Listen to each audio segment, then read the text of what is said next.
क्या आपने कभी ये बात सोची है कि आज हमारे अंदर वो खसूसियात भी मौजूद हैं जो आज से हज़ार साल बाद आने वाले बच्चे में होंगी? और क्या आपने कभी ये बात सोची है कि हमारे अंदर आज वो खसूसियात भी मौजूद हैं जो हज़रत आदम और हज़रत हव्वा में मौजूद थी और इनसे मुंतकिल होते हुए अब हम तक पहुँची हैं?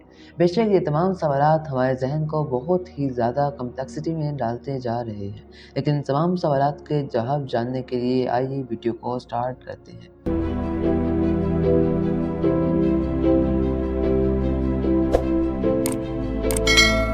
क्या आपको मालूम है कि इमाम हुसैन अलैहिस्सलाम ने दुआ अरफ़ा में एक जुमला इरशाद फरमाया कि मैं तेरी तरफ लौटा हूँ कि तूने मुझसे अपनी नेमत का आगाज़ किया, इससे पहले कि मैं वजूद में आता। सवाल ये है कि आज तक की हिस्ट्री में इससे पहले किसी ने सोचा कि वजूद में आने से पहले नेमतों का आगाज़ किस तरह हो सकता है? एक सुल्ब से दूसरे सुल्ब और एक रहम से दूसरे रहम में सदियों तक सफ़र करने की तरफ इशारा।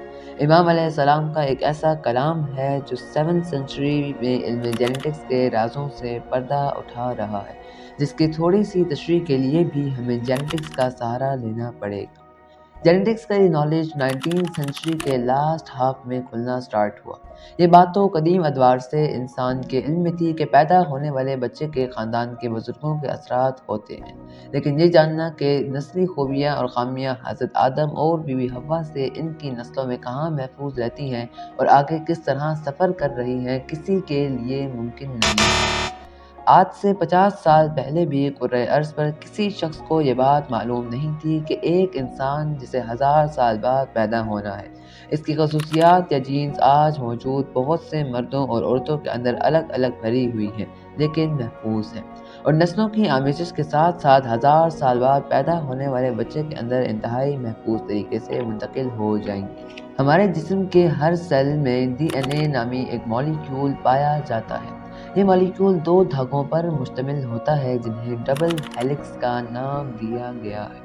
इनमें से एक धागा माँ की तरफ से आता है और इसमें ननिहाल की वो तमाम खूबियाँ और खामियाँ मौजूद होती हैं जो हमारे जद्द अमजद हज़रत आदम और जद्द मुअज़्ज़मा बीबी हव्वा से सफ़र करती हुई हमारे नाना नानी तक पहुँची होती हैं। इसी तरह DNA का दूसरा धागा बाप की तरफ से आता है और इस पर दनियाल की तमाम खूबियाँ और खामियाँ मौजूद होती हैं जो हज़रत आदम और जद्द ग्रामी बीबी हव्वा से हमारे दादा दादी तक पहुँची होती है। हमारा जिस्म खरब सेल से मिलकर बना है। इनमें से हर सेल में 46 क्रोमोसोम्स पाए जाते हैं, लेकिन माँ और बाप के वो सेल जिन्हें स्पर्म और एग सेल कहा जाता है जो नए इंसान को वजूद में लाते हैं, दोनों सेल्स 23 क्रोमोसोम्स पर मुश्तमिल होते हैं।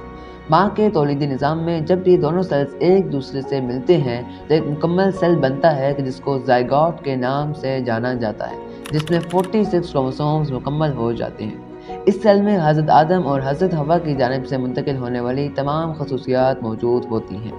जेनेटिक्स में इन खसूसियात को जीन्स कहा जाता है। जीन्स माँ और बाप की तरफ से आने वाले हर धागे पर मौजूद होती हैं।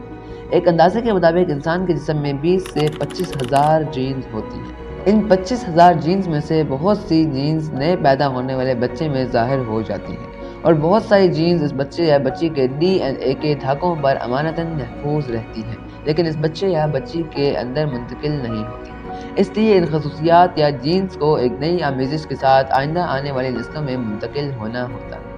DNA का एक हिस्सा कि जिसे इंट्रॉन कहा जाता है, जो इस बात का लिए रिस्पॉन्सिबल होता है कि तमाम जीन्स जैसी हैं वैसे ही बगैर किसी चेंजिंग के अगले सेल में मुंतकिल हो जाएं। इंसान की खिलकत के लिए ये इंतज़ामात इन नेमतों का हिस्सा हैं जो इंसान के वजूद में आने से पहले अल्लाह की जानिब से हर इंसान पर होती हैं। हमारे जिस्म बहुत सारे सेल से मिलकर बना है, जिनमें मिलियंस ऑफ सेल्स भी हो सकते हैं। इन सेल्स का साइज शायद ही हम तसव्वुर कर पाएँ।